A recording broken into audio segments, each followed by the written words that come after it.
Hello and welcome to Twisted Britain, a podcast on true crime in Britain with a sprinkling of the weird and the macabre. And your hosts are me, Bob Dale.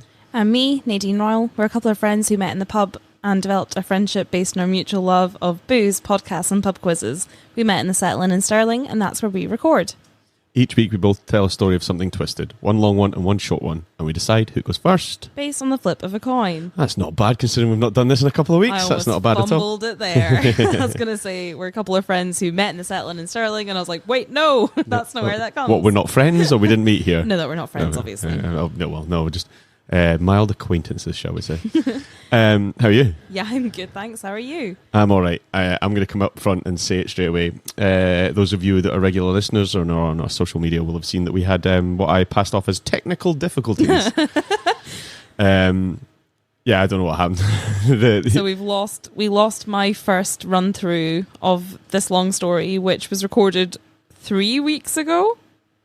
Yeah, about that, yeah. Because then we'd recorded this episode in two halves as it was. We did my long story and then we did your short story a week later. And then we recorded with Vicky. Yeah. And that was meant to come out after this episode. But then you lost my first half. Then you went on holiday. Nothing would upload. Everything was a nightmare. So here we are. Turns out when you try and upload something on a campsite using your phone as a hotspot, it doesn't go well. Oh, really? Who knew? So this is then literally the longest episode of Twisted Britain ever, but it'll probably come out as the usual hour and a bit of garbage, but never mind. Oh, well. Yeah. Somehow I don't think my story is going to be any better. It's fine because I genuinely don't listen to you anyway, so this will be like it's the first time round. Oh, good. Well, good. Hopefully your reactions will be just as real this time. Yeah, I think there's things we need to get in here, like you slagged Zach off last time. We'll get that. We'll get it all in here. I think I slagged it. Yeah, I did a mild slag off in our episode with Vicky, which is now episode 29. Yes. So yeah, let's just go again then, seeing as my first slag off of Zach has been wiped from all records. From history, yes. Zach, if you come at me again in your podcast about me having other people write stories for me, there will be a podcast war. I'm excited by that, actually. A podcast war sounds pretty cool. I've thrown the gauntlet down. Nice. That's Zach at Podcast Junkie. Yeah, so if you haven't listened to Podcast Junkie, the one you should start with is the Twisted Britain review. Which, thank you very much. It was absolutely lovely, apart from where you slagged me off. Yeah, and the clip that you chose was me not being able to talk. But other than that... I think you would have had a hard choice to not find one. That's pretty much every week, isn't it? Thanks for that. So yeah, we will do Nadine's story again for us, but for the first time for you guys. So... for the first time ever, we don't need to flip the coin, and I know what she's going to say. So, will we pretend to flip it? Flip it. I'm going to say, why not go heads? I go first. Heads it is. Oh my God. Oh, we're so sorry. We've both been away since the last time we've done I know this. I've not seen you in about 2 weeks again. I know, it's nice that we have these breaks every now and again, but yeah. What does that mean? I don't know. You've been down working, I've been down, looking after mum and dad's pub. Yes, you have. And I think every message I got from you during the time there was, I have to work tonight. I have to work, yeah. Well, that's why you were there. I was doing a lot of work when I was down there. There was a lot of hoo-ha, a lot of drama lambs for me to sort out while I was landlady. But yeah, it was good. Landlady Nadine. Yeah. Yes. Don't know what I suit it. Yes, you do. You're angry enough, that's for sure. For any, I'm just going to go for it. For anybody who lives down around Cumbria in the Lake District, my mum and dad's pub is the Red Lion in Dalton and Furness. On the 17th of August, it is our leaving party. The Royals are giving up the pub and we're having a big to-do. So if you're in the area, come on by. I'll be there. Very drunk. Well, not much of a change there then. Somebody's got to drink the contents of that pub before it shuts. That's a good point. Bring me some home. Yeah. Good. All the single malts they have behind the bar, just smuggle them out up your jumper. Yeah, and I had a week and a bit if you include travel down to Cornwall. How was it? Lovely. We were in a wee town called Perranporth, which it turns out isn't that far from the Smuggler's Cove that I was talking about in our Patreon episode. Very nice. And if you'd like to hear that episode, you can find us on Patreon. Oh, that's almost too smooth. No, I've been practicing that one all week. That was almost too smooth. But yeah, we'll stop gibbering on since this has been 3 weeks in the making, and we'll crack on. Let's just get over with it. You have a story to tell us that, if I remember rightly, is a good one. We'll see. So, My story is the Sherlock Holmes murder, is what I'm going to dub it. Yep. So, Richard Lancelin Green was born on July the 10th in 1953. He was the youngest of 3 children. His father was Roger Lancelin Green, who was a best-selling children's author who popularised the Homeric myths and the legend of King Arthur, and who was a close friend of C.S. Lewis and J.R.R. Tolkien. Solid list of friends. Good list of friends. Yeah, absolutely. And Richard was raised near Liverpool, on land that had been given to his ancestors in 1093, and where his family had resided ever since, which is pretty darn cool. Yeah, nice to be where you grew up, I suppose, isn't it? Yeah, well, they've had it since 1093, like that's where your whole family grew up then. Amazing, isn't it? Yeah.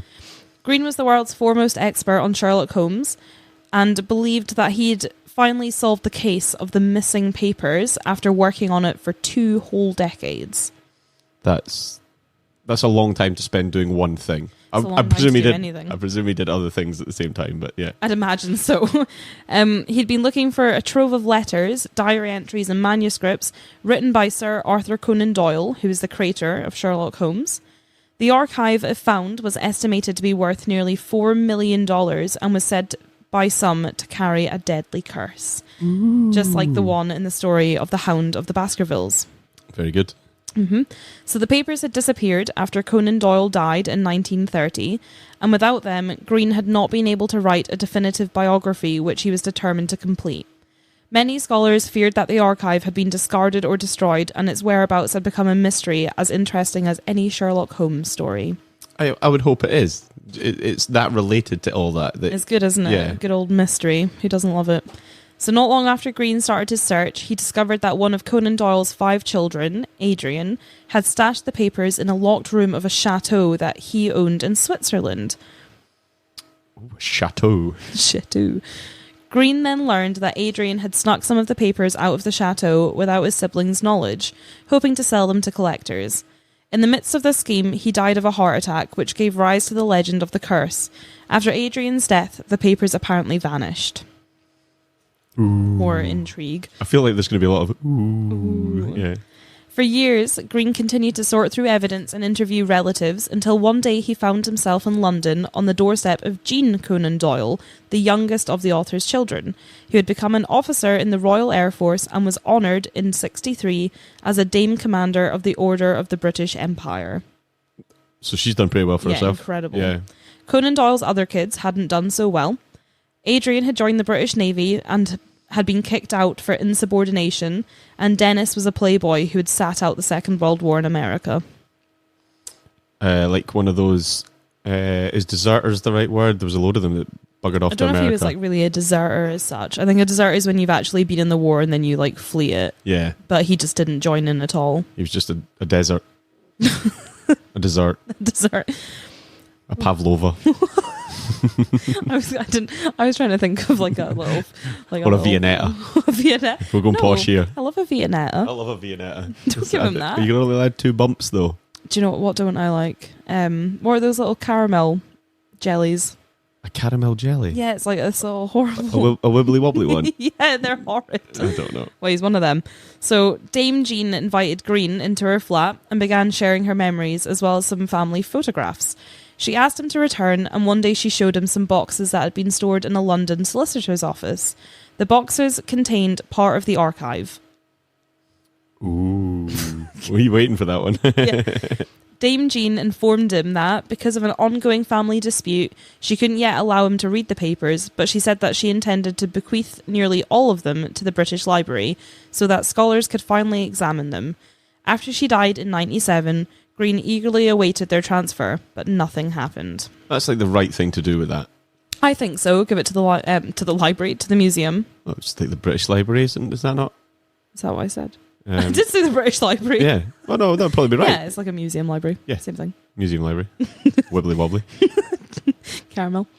Then in March 2003, Green opened the London Sunday Times and was shocked to read that the lost archive had turned up at Christie's auction house and was to be sold in May for millions of dollars by 3 of Conan Doyle's distant relatives, instead of going to the British Library.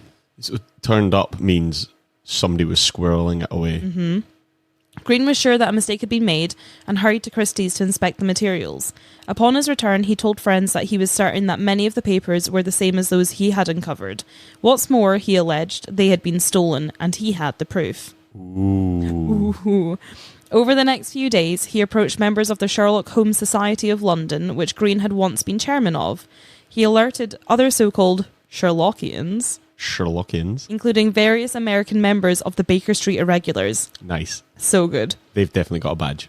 They're an invitation-only group that was founded in 1934 and named after the street urchins Holmes regularly employed to gather information for him in the books. Right, okay, so they Baker Street Irregulars. If I start a band, I'm going to call it that. Yeah, probably can. there probably already is one. Probably already a band, but they're really good. I've told you before, I've tried to read Sherlock Holmes. I feel like they'd be like a really mysterious like jazz band where like the main singer's always like smoking. Yeah, skinny jeans and all that. Yeah. I've told you before I've tried to read the Sherlock Holmes ones, but they're too oldie English. Can you not do it? Nah, I'm not smart enough. You get one of those ones that's like Hound of the Baskervilles for dummies. I knew you were going to say Homes for Dummies. Yeah, I'd get the wrong one. It'd be like about flats and apartments. Homes without the L. Green also contacted other groups to help him. So he shared with these scholars what he knew, including what he considered the most damning piece of evidence, a copy of Dame Jean's will, which stated, I give to the British Library all my late father's original papers, personal manuscripts, diaries, engagement books, and writings. So surely that overrides. That should be enough. Like, okay, Christie's have them for sale, but then you produce that and say, no, yeah, well, look. You can't rightfully sell them, yeah. So determined to block the auction, the makeshift group of amateur sleuths presented its case to members of Parliament. Toward the end of the campaign, Green hinted to his sister, Priscilla West, great name. Yeah, good name. That someone was threatening him. Later, he sent her a cryptic note containing 3 phone numbers and the message, please keep these numbers safe. Are we actually in a novel now? It sounds like it, doesn't it? That's what it feels like. Keep the proper codes for something. Some phone numbers, keep these safe. Yeah, or was it like codes for breaking a safe hidden in... Oh. Yeah, I don't know. I'm just making out now. He also called a reporter from the London Times, warning that something might happen to him. Ooh. Mystery. On the night of Friday, March the 26th, 2003, he had dinner with a longtime friend, Lawrence Keane, who later said that Green had confided in him that an American was trying to bring him down. An American? Just like... An American. So just like a mysterious guy in the shadows? Kind of. Just like... We do know who this American... I'll get to who this American is. Yeah, I just instantly picture... Did you ever watch The X-Files? Yeah. And there was the smoking guy? Yeah. That's how I'm picturing as the American. That's kind of what I kind of pictured as like the lead singer of the jazz group, the Baker Street Irregulars. Maybe it is. It's one and the same. They are an American group. Well, there you go. No, it is. It's the smoking guy from the X-Files. It's all coming together. Right, you can just stop there. We've done it. All right. Case solved. After the 2 men left the restaurant, Green told Keane that they were being followed and pointed to a car behind them. You know people listening can't see you wink, right? Sorry. I'll say it next time. Wink. Green told Keane, wink. There we go, thank you. So the same evening, Priscilla West, his sister, phoned her brother and got his answering machine. She called repeatedly the next morning, but he still didn't pick up. Alarmed, she went to his house and knocked on the door. There was no response. After several more attempts, she called the police, who came and broke open the entrance to his flat. Downstairs, the police found the body of Green lying on his bed, surrounded by Sherlock Holmes books and posters, with a cord wrapped around his neck. He'd been garroted. So somebody had done that then? Well, he's been murdered. You presume? You presume. Because you can't garrote yourself, can you? No. Or can you? Well, I think the last time we recorded this, I told you a story of somebody. Go on. So I'll interject here. A friend of mine almost did garrote himself whilst at school. I remember this. Luckily, while we were all there, he did it. Okay. There was a bunch of us there, and he'd put a couple of cable ties around his neck and pulled them so tight that he couldn't breathe. Now, he is genuinely one of the smartest yet stupidest people I know. In the same sentence, and Ali, if you're listening, you know who you are. In fact, one of our regular listeners, Graham. Hi, Graham. How are you? He will know this story. So Ali pulled the cords, the zip ties, cable ties, so tight they couldn't breathe, and we had to get a knife in under, like on his neck between the cable tie and cut it off. Oh my God. Because he's a proper idiot. And we should have just left him there. Then I would have been telling the story about you. In jail for the cable tie ginger. That's what would have been. It's better than the grunting man. Yeah. The super flash. Here, I've got many names. You have so many now. I don't have a single one. Apart from, actually, let's just bring up the fact, actually, now I'm thinking about it, the fact that we did the psychopath test and pretty much every person that commented guessing who had the highest psychopath score guessed me. Well, I mean, I think you lied. You checked my answers. I did check your answers before you submitted them. That's how distrustful you are. No, it's how much of a psychopath I think you are. I was honest. So yeah, thanks everybody. But no, Bob is in fact closer to being a psycho. Slightly more psycho than you. Only slightly, to be fair. And also, whilst we're on the subject of psychotic, that photo of you barbecuing has racked up quite the likes on our social media. To point out, that was also about 10 years ago. Back in the Asbo days. When it was cool to wear a white t-shirt under your shirt. That wasn't taken last week, in case anybody thinks that's how I dress. Now it's solid hoodie. Back to Green. So he'd been garroted, let's not forget. No, so, indeed. The police had found only a few unusual things at the scene. There was the cord around Green's neck, which was a black shoelace. There was a wooden spoon near his hand, and several stuffed animals on the bed. And there was a partially empty bottle of gin. Had he just lost a gin drinking competition with the Teddies, so he got a wooden spoon? Yeah, and then they garroted him as tradition. Well, fine. Okay. Yeah. That's solved it again. I don't know what kind of drinking games everybody else plays, but when your friends are your Teddies, you're slightly psychotic. Never mind. Maybe a 10 on a score they'd get, like somebody else I know. So the police found no sign of forced entry and assumed that Green had committed suicide. Yet there was no note, and Sir Colin Berry, the president of the British Academy of Forensic Sciences, testified to the coroner that, in his 30-year career, he had seen only one suicide by garroting. Self-garroting is extremely difficult to do. People who attempt to do it typically pass out before they are asphyxiated. Moreover, in this instance, the cord was not a thick rope but a shoelace, making the feat even more unlikely. It's much harder to garrote somebody with a thin thing than it is a thick thing. I would assume it's more likely to break before you actually kill somebody. Yeah, it's a lot of force you'd need to apply. Or it's going to cut into you before it suffocates you. During a conversation with a friend, possibly the last phone call he ever made, Green had said he was afraid of something. "You've got nothing to worry about," his friend told him. "No, I am worried," Green said. "What? You fear for your life?" "I do," was the reply. Ooh. So, this friend recalls that on the day of Green's death, he had phoned for him, and when there was no answer, instead of getting Richard's voice in his Oxford accent, which had been on the machine for a decade, he got an American voice instead that said, "Sorry, not available." Was it the American? We presume. He thought he must have dialed the wrong number, so dialed again, really slowly, and still got the American voice. Green's sister had heard the same recorded greeting, which is one reason that she had rushed to his house for. Right, okay. Because it's very unusual. Yeah, totally. Because imagine if you went to phone me and my voicemail picked up and it was American going, "Sorry, not available." Another guy. Oh, you ain't wrong. The police had not conducted any forensic test or looked for fingerprints, and the coroner had noted that there was not enough evidence to ascertain what had happened, and as a result, the official verdict regarding whether Green had killed himself or been murdered was left open. Priscilla West had testified at the inquest that her brother had no history of depression, and Green's physician wrote to the court to say that he had not treated Green for any illnesses for a decade, and nothing was missing from Green's apartment either, which makes it even less likely that it would be a murder. Yeah. Things don't add up when it's too clean. Yeah. Like if there's no suspected... There'd be a mess of some variety, whether it's theft or breaking or whatever. Some kind of struggle. Yeah. But instead you've got this weird scene of all these strange items. Teddies and books and wooden spoons. And him scared for his life and an odd American. Yeah. So, my questions at this point of the story that I'd like to pose are, Who was the American voice? I think that's my main That's question the big here. one.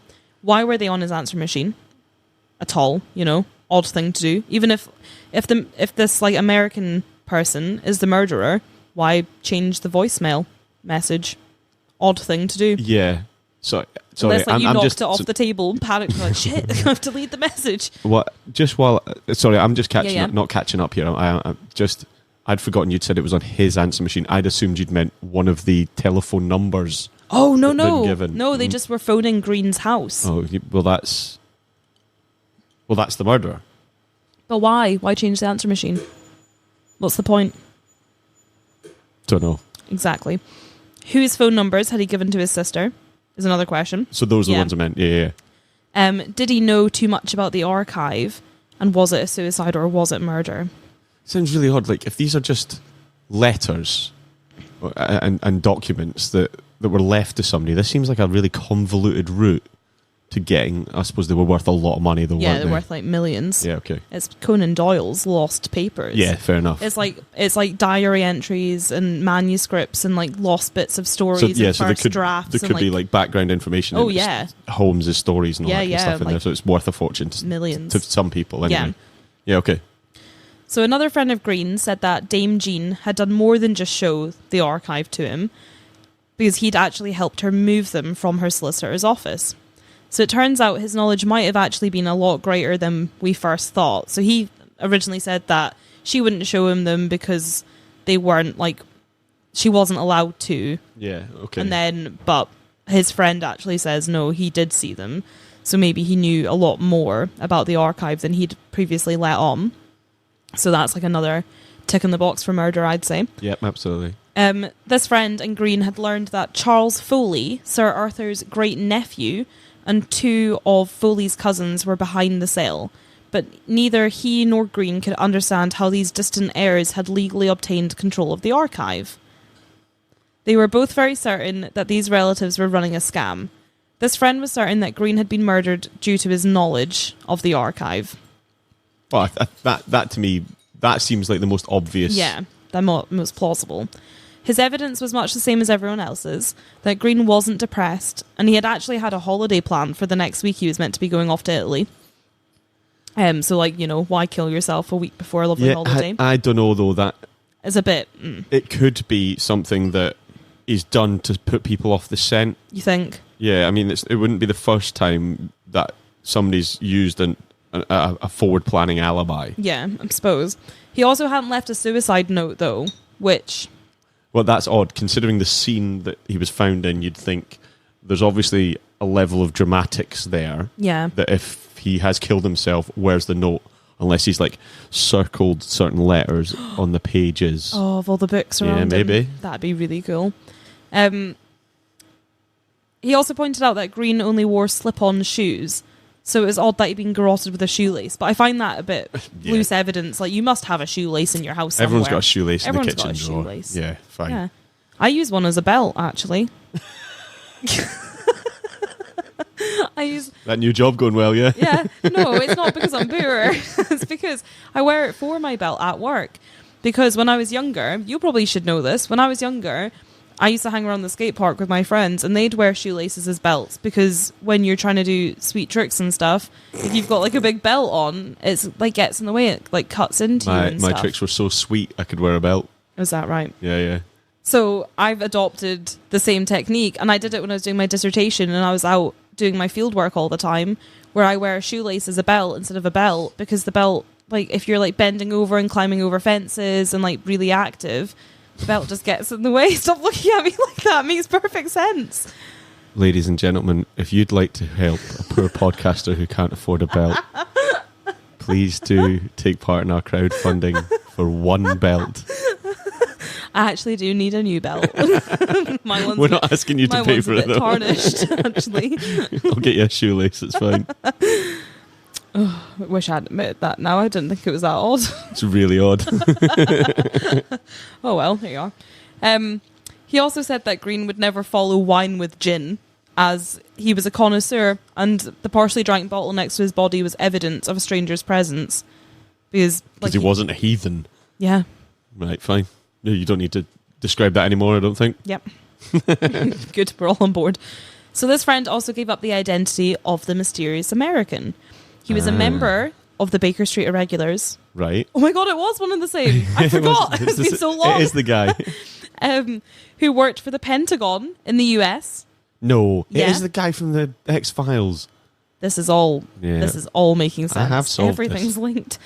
But in his spare time, he was a fanatic of Sherlock Holmes. Eventually working for Dame Jean as a literary representative, his and Green's relationship broke down after Green supposedly had upset Dame Jean. The American, who's unnamed because of his work at the Pentagon, obviously, had then worked for Charles Foley, who's the uncle. This is a lot of moving parts. Yeah. And Green was certain that the American was trying to push the auction through. He apparently became quite obsessed with what the American was up to, and the American was actually, in fact, in London at the time of Green's death, but he had a solid alibi, one that I think you'll quite enjoy. Go for it. What would you do in London? What were you going to do in London? The Jack the Ripper tour. Yep. He was on the Jack the Ripper tour with his wife. Yeah. Did he have my place? Yeah, probably. It all links in. I'm still going to do that tour. Yeah, you should do. I'm going to do the Murder Mile one first. Yeah, though. of course. Shout out. Yeah, Again. big shout out. Hey, Michael, how are you? We've promoted him enough, actually. Yeah, definitely. I think we've actually got one lined up because you talk about him in the second half of this podcast that we've already pre-recorded. Yeah, but we've put it out there already. Yeah, I think I do it again, though. Yeah, fine. Shout out again. Listen to Murder Mile. He's amazing. Yeah, he is actually bloody amazing. So Green was able to see the archive at the auction house when he was still alive, obviously, and back at his own place tried to piece together why the archive was about to slip into private hands. According to Green's family, he typed notes into his computer, re-examining the trail of evidence, which he thought proved that the papers belonged to the British Library. He worked late into the night, frequently going without sleep. None of it, however, seemed to add up. At one point, he typed in bold letters, "Stick to the facts." Yeah, fair It feels enough. so Sherlock Holmes. That feels very Holmes, doesn't it? Yeah, get right inside your mind palace and deal with it. Mm-hmm. Several hours before Green died, he called his friend Utekin. Oh, we did this Yeah. you Tekken. Yeah, that's fine. At home. Green had asked him to find a tape of an old BBC radio interview, which, Green recalled, quoted one of Conan Doyle's heirs, saying that the archive should be given to the British Library. Utekin said that he had found the tape, but there was no such statement on the recording. Green became incensed and accused his friend of conspiring against him as if he were Moriarty, who is Sherlock's nemesis, for those of you that aren't Holmes fans. Finally, Utekin said, "Richard, you've lost it." You've gone too far, mate. That's enough. You've gone too far. The evidence for suicide is that it looks like Green was acting irrationally in his final week. So his sister, said at the inquest, he's not ever had depression, and his doctor said the same, and everyone was like, no, he totally was totally of sound mind. This is totally out of but character. Actually, it seems like he was getting really, really engrossed in this mystery of the papers being up for auction, and he just seems to have kind of lost the plot a little bit, actually. There are records that he'd become distraught at Conan Doyle's dalliance into paranormal investigation in later life as well, seemingly thinking it was beneath his favourite author. There was no sign of forced entry at Green's home either, which is another big indication that probably suicide. But the biggest giveaway was one of the items that was found on the bed alongside him. Can you remember which item it was? So what was there? The teddies, the books, the gin. Wooden spoon. Yeah. Wooden spoon. So that's the biggest giveaway. So it was found by his hand. So he used the spoon to tighten the cord like a tourniquet. Like a tourniquet. Yeah. Okay, yep. If someone else had garroted him, why would they need the spoon?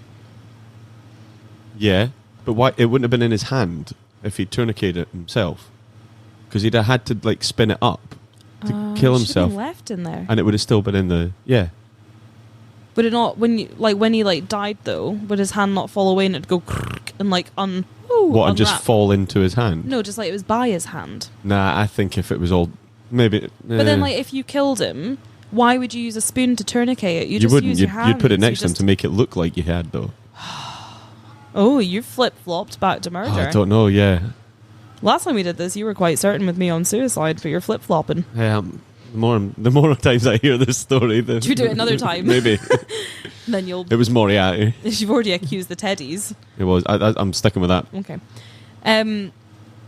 So that's why he didn't leave a note as well. Is that it's thought that he did commit suicide, and he did it in such a way that it became like a Sherlock Holmes-esque murder. He wanted this puzzle. to make a mystery of it. Yeah. Okay. So that's why there was odd objects found around him, why there was no spoon, why. But that all doesn't this stuff. explain the American voice on his voicemail. Well, it does though, because if you were going to make a mystery, the final thing that you need to do Is send somebody in the wrong direction. is send somebody in the wrong direction and point the finger at the wrong person. And who best to point it at than the person that you already like hate? a mysterious... This American that you think has forced the auction through, that's working for the wrong side. So you think he's just done like an American voice he's on... done an he's done it American himself. accent, yeah, on his own answer machine. Right. Okay. And then, like, that's why he's given his sister this mysterious phone numbers, why he's been telling people that So, yeah, he's what scared. what are the phone numbers then? Are they just... I don't know. I tried so hard to find out if she ever phoned them, if any reporters ever asked what were the phone numbers. I've got nothing to tell you. Is it just the numbers from Lost? Was That'd it be quite good. 4, 5, 8, 60? Oh, I can't remember. I know that the bonus ball was 42 when Hurley won it. Oh, if you've not listened to Lost, have watched Lost yet, tough. It was ages ago. It was the polar bear. Oh, shh. So if that is the case, though, he would have been planning it for days and like laying all this foundation and the false clues. But I think like the biggest question is, could Green have been so incensed with the loss of the archive that he would have done something like this? Like that he would have tried to frame the American... But because surely the obvious thing is to not give up and kill yourself. It's to go after what's go right. after the sale, go after getting it to the library. But he did, like, he had all these, like, groups involved. He went to Parliament. He did do a lot, yeah. He did as much as he probably feasibly could and didn't get anywhere with it. So I suppose, like, he's been working on it for 2 decades. Yeah. Would you be at your wit's end? And then, like, as well... I mean, you would be, but would you be... If somebody buys that could just lay in private keeping forever and never be shared. And then, like, this work that you've been trying to complete for 2 decades will never be completed. So your life's work. So where is it now, then? It was sold. Into a private hand? I think the British Library bought some of it. Oh, good. But they had to buy it. It should have just been given it. It should have been just... Well, it was bequeathed to them, but they never got it. They had to buy some of it, and then I don't think they bought all of it, though. That's good that some of it's there, because they've obviously... I went for thousands. We looked at this last time, and then... The British Library would obviously want to probably bid on that anyway. That's probably something they would want in their collection. Yeah, but maybe they would have gone for it more based on the fact that they would do it. I don't know. I'm just kind of... But yeah, that's something I think that they would have gone, we need to have this. Because if it ended up in private hands, like you say, it would just go... Somebody just be sitting with it in their fancy room somewhere. Yeah. So, here we go. Christie's, the auction house, Yep. sold an extensive collection of Sir Arthur Conan Doyle's papers and personal effects at auction on the 19th of May 2004. So the sale featured his South Sea notebooks, which contain a draft for the first ever appearance of Sherlock Holmes in the novel A Study in Scarlet, with the original title A Tangled Skein.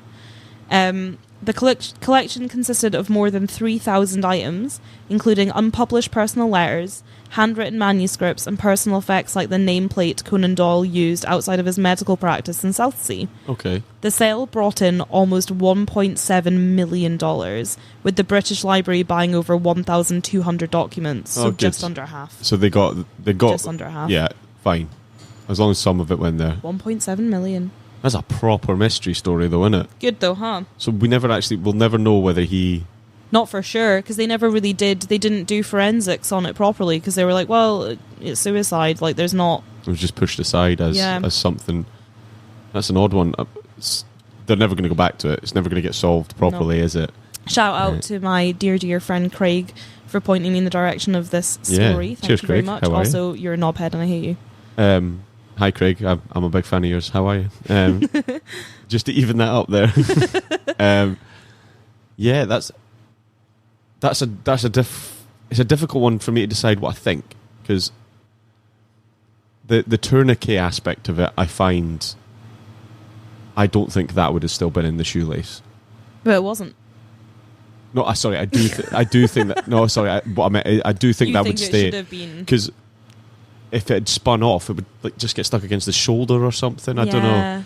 And it to be sitting loose, it would have been need to have been loose enough for it to fall out and spin like all the way out. Nah, Yeah. I'm not convinced. No? Nah, somebody did it. Somebody did it and then planted it to make it look. It's been a double bluff. Somebody's killed him and made it look like a suicide, but also look like he's done it to make it look like a murder. It's a double bluff. I suppose so, because if The you American tried to, did it. If you tried to frame it like a simple suicide, like that, he'd like Just hang him. yeah, but like if you did that, then I bet like loads of people would have been like, no, he would never have hung himself, and like But like you said, people were coming around to the fact that maybe he would have. no, but I just mean like the style of it. I feel like people have more come round to the idea that he's killed himself because it's this dramatic. Because of the way it was Yeah, done. and they're like, yeah, that's if he was gonna do it, that's something he'd do. Yeah. But if it was just like, oh, he slit his wrist, like they'd be like, nah, he wouldn't do that. Yeah. Do you know what I mean? You'd have to like forge a suicide note, and people would be like, that's not how he writes. Like you'd have to be like, Right. I'm going with it was Mulder and Scully, oh, and it was a double bluff, nice, and Okay. he was in on it. Oh, There you go. okay. Well, Judge Bob speaks. done. Wait, case closed. Move on. Solved it ages ago. It's fine. Sold it like 3 weeks That ago, was but cool. you've forgotten. No, yeah, that was even better. Second time round. Thank you. Let's not do it again. Never. That was cool. I liked that a lot. Thank you. It's another one that you'd go. I think I'd look at it and go, "How do I do that?" Yeah. But you've done it very well, darling. Well Thank done. you very much. That's all right. Thanks. So we will leave you all there. Yep, there'll be a promo, then Bob's story that we recorded about 2 weeks ago. I I don't even know what you talked about. I think I know what promo it is as well. What is it? I think we're doing 3 Spooked Girls this time. Oh, lovely. Yes. Big fan. Big fan. My new favourite podcast, by a way. I even messaged them to tell them, actually. Oh, that's cute. Did they get back to you? They did. They're on our Discord. Oh, So lovely. yes, Tara responded to say that she was very happy at us liking her. So we have promo for 3 Spooked Girls, and then we'll be back in a bit in the past. Time travel. It's real. Yay! Bye. Bye.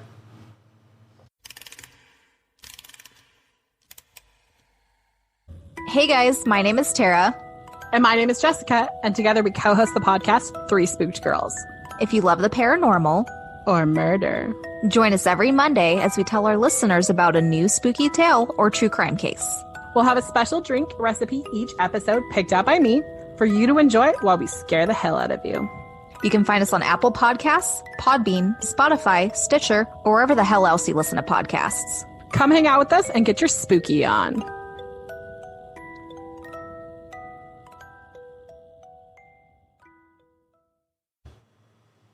And that's us back. That's us back. Longest break we've ever taken in Twisted Britain history. It's been a long break. For you guys, it'll have been a short couple of minutes whilst we played a sweet, sweet promo. But for us, it's been a week. An entire week. An entire week but of here we not are. seeing your lovely face. It's given me that time to absorb all the details of your last story, though. Mm-hmm. Nothing to do with the fact that I just went to you. What did you do last time? I was going to call you out, but I'm glad you did I it thought for I me. would. I could see your face. I thought I'll do it first. There is one thing that's happened this week that Okay. I'd like to bring up before you get going. Carry on. Thank you very much to Zach from the Podcast Junkie for featuring us on his delightful podcast. It was really, really nice. A really nice episode. But the one thing that I'd like to say, Zach, if you call me out again on a podcast for not writing my own stories, you will enter into a podcast war, the likes of which no one has ever seen. I know, considering half his podcast was just playing us. I know. And I like that he chose the clip where I obviously couldn't say words. He'd be struggling not to find a clip where Knew you you were can't gonna- say words. knew you were gonna say so that. But anyway, thank you very much, Zach. If anybody's listened to us and hasn't listened to Podcast Junkie before, give it a hit. He reviews a different podcast every week. yeah, so if you're running out of podcasts and you're hungry for more, Podcast Junkie or cashjunkie.com, you'll we'll find post some links. it. So, to my story this Let's week. go. I'm excited. So, my story was inspired by my trip to Nepal. Very nice. So I spent some lovely time there with a guy called Pete that I did a lot of walking with. Pete runs an online blog, Atlas and Boots. Yeah, I remember you telling me actually. He's actually had a bit of a rough time. He's been helicoptered out of his latest trip. So, Pete, if you're listening, I hope you're all right. My God. Yeah. I'll show you the post, but he's been out on a trip to the Antarctic and he's had to be helicoptered out. I mean, it's a hard life he lives anyway. Say he got caught in those sterling biblical rains, but that would have been worse. So this was a story when I was talking to Pete about the podcast. I said, I really want to find one like kind of mountains or hills and stuff like that. And he went, oh, well, there was one that happened near me. I'll send you a link. Perfect. So he sent me a link to a BBC article, and from there I've gone into my usual few pages. And the culmination of it actually happened a couple of months ago. Wow, okay. So maybe your most recent story you've ever done. By quite a margin, I would say. So, on Monday the 20th September 2004, walkers near Pennygent in the Yorkshire Dales found a body lying face down in a stream. She was just wearing socks, jeans, and a ripped bra hanging from her left arm. The body was found on a well-trodden path of the Pennine Way, which is a path that runs the length of the Pennines, a wee bit of it in Scotland, but most of the length, they call it the backbone of England. Mm-hmm. From Edale to Kirk Yeltham. Mm-hmm. On the discovery, it's thought that the body had been there for some time based on the decomposition. Due to this, no cause of death could be determined, but it was concluded that she hadn't been shot or stabbed, as there was no signs of it being a violent death. The woman was described as being of Southeast Asian descent, with brown hair down to her shoulders. She was approximately 4'11" and between 25 and 35 years old. A few other details were noted. She had pierced ears. She had a gap in the front of her bottom teeth, and she'd previously given birth. A post-mortem of the body indicated that she'd been dead between 1 to 3 weeks, and the police started their investigation by questioning all the walkers using the Pennine Way and doing a house-to-house inquiries of the local area. They also sent letters to all the local holiday accommodation appealing for witnesses. They investigated all possible sightings right back to the beginning of August 2004, so 7 weeks worth of inquiries, follow-ups. The body gained the name the Lady of the Hills. Okay. So despite all the initial inquiries, the woman was not identified, and saddened by the lack of interest, the local parish organised a funeral for her, to which more than 40 local people attended. That's nice. I like things like that. Yeah, it's her gravestone. It was a slab of local granite that was donated by a quarry, and the local parish raised money locally, and it was like a kind of Just Giving type thing, but I don't imagine it would have been Just Giving in 2004. Yeah. But kind of crowdfunding-esque, and they had a funeral for her with a proper headstone and all that kind of stuff. And on the headstone it says, "Here lies the Lady of the Hills." So she was buried in a plot in the village graveyard. A trawl through the missing persons database and orthodontic tests came up negative, and they failed to come up with any leads on her identity. In December 2004, an e-fit was circulated around all the British embassies for Asian countries, but no real leads came from this. With such a lack of evidence, nothing really happened in the case until the following year in February 2005, when Crime Watch made an appeal for more information. Still nothing came forward.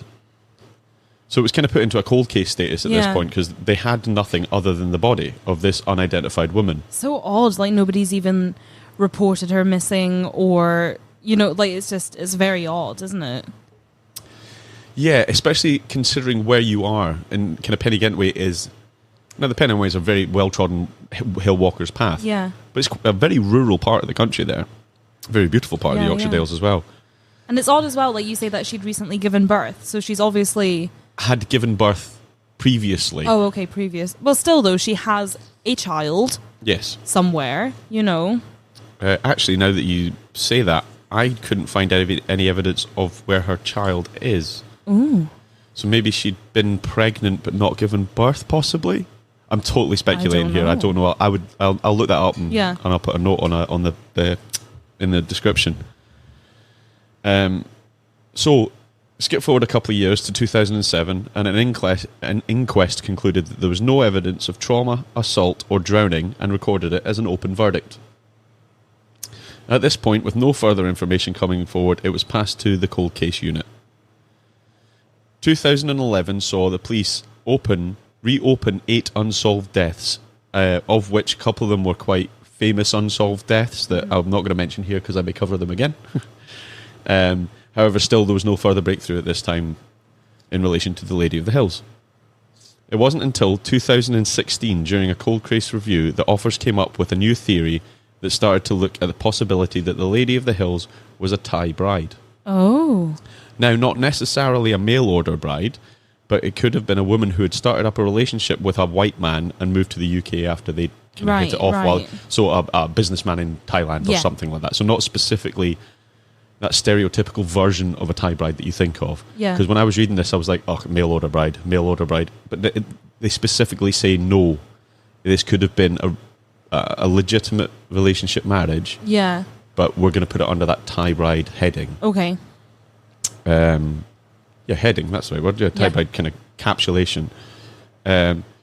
However, the fact that no one had reported her missing is maybe because the relationship was breaking down and those that knew her would have thought she'd returned home to her family. Oh, like run away. Yeah.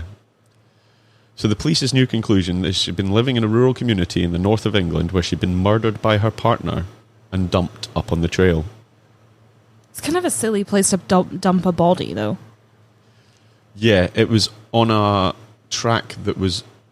To take a body up there, you would have had to do it with a Land Rover or some kind of 4x4. You couldn't have dragged a body up there. Yeah. It was properly out the way. So at this point, further DNA tests in search of the criminal profiles... Sorry. At this point, they did further DNA tests and they searched criminal profiles of people in the area known to have been bad bastards. But there were no steps forward on her identity. The police basically said that they would need a next of kin DNA match to identify her at this point. Right. The lead officer in this case in 2016 was quoted as saying, "We don't have many unsolved cases, and this is not an easy one to solve, but it is solvable." So, it goes back to being a cold case at the end of this inquiry in 2016. However, roll on January of this year, 2019.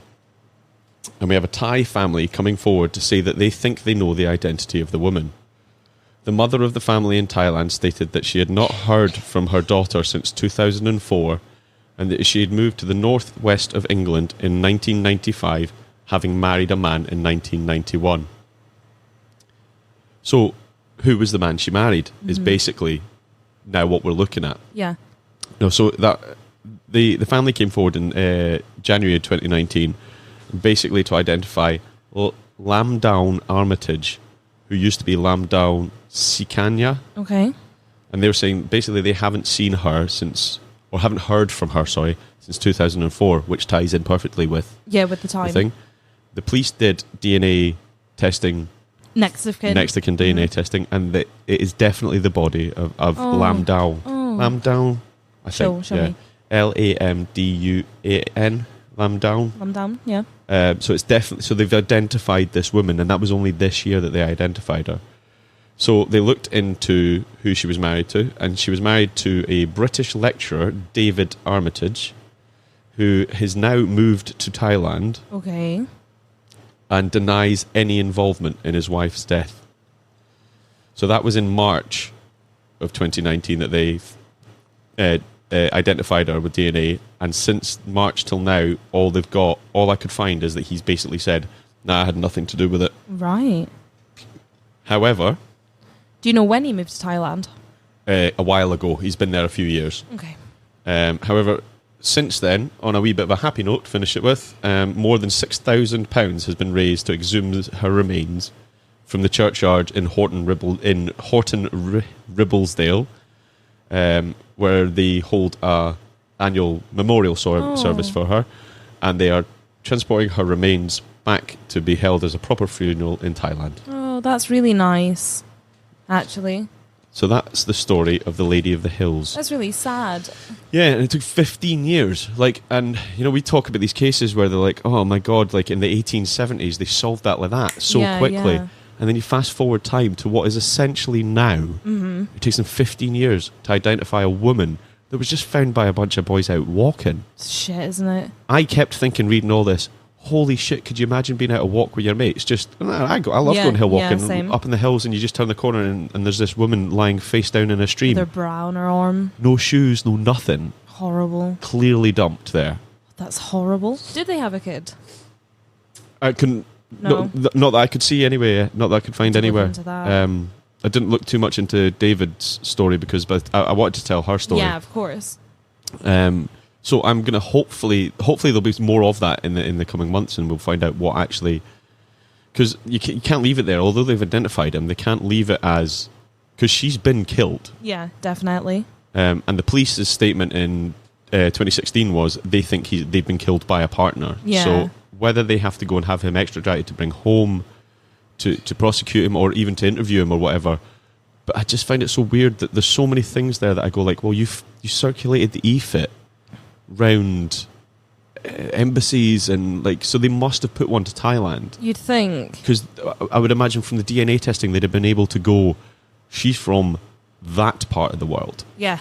Maybe not specifically Thailand, Yeah. but you'd be able to go Thailand, Korea, Japan. You know, you'd be able to narrow it down to a corridor anyway. But then I suppose, like, presuming he hasn't had anything to do with it, then, you know, maybe he didn't see the EFIT going around to go, oh shit, I think that's my ex-wife. And also, like, if they're But not his wife's together, gone missing but then if for they weren't 15 years. if they weren't together anymore, maybe she was like, I don't ever want to talk to you again. And then he was like, okay. Don't buy it. I No? don't buy it. No.